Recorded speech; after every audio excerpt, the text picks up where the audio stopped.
The purpose of the glow plugs is to heat the air in the combustion chamber, making it hot enough to ignite the fuel. This helps start a cold engine. It's important to note that not all diesel engines come with glow plugs, especially if you have a direct injection engine, so make sure to check your owner's manual.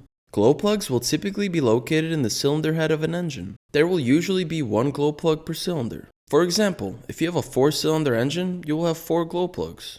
The first symptom is having the check engine light on. Here's some codes that can pop up if your vehicle has bad glow plugs. You can check for these codes using an OBD2 scanner. I'll leave a great one in the description below. The second symptom of bad glow plugs is a hard start during cold weather. When one or more glow plugs begin to fail, they won't produce enough heat in the combustion chamber to ignite the fuel properly. This becomes a bigger problem in very cold temperatures, as the lack of heat makes starting the engine even harder.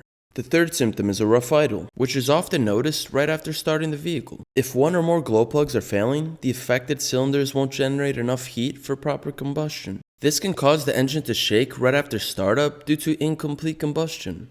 The next symptom is a flashing glow plug light. Not all vehicles have this, but it's important to note if yours does. A flashing light usually means there's an issue with one or more glow plugs, which can affect the engine's starting or performance. The last symptom you could be experiencing is white or black smoke coming out of the exhaust. This typically happens during startup or idle, especially when the engine's cold. This happens because glow plugs are responsible for heating the cylinders to help diesel fuel ignite properly. If the glow plugs are failing, the fuel may not burn completely during a cold start. Unlike gasoline engines, diesel engines can produce either white or black smoke when fuel is unburnt. I appreciate you all for watching this video. If you gained value, make sure to like and subscribe, and I'll see you in the next one.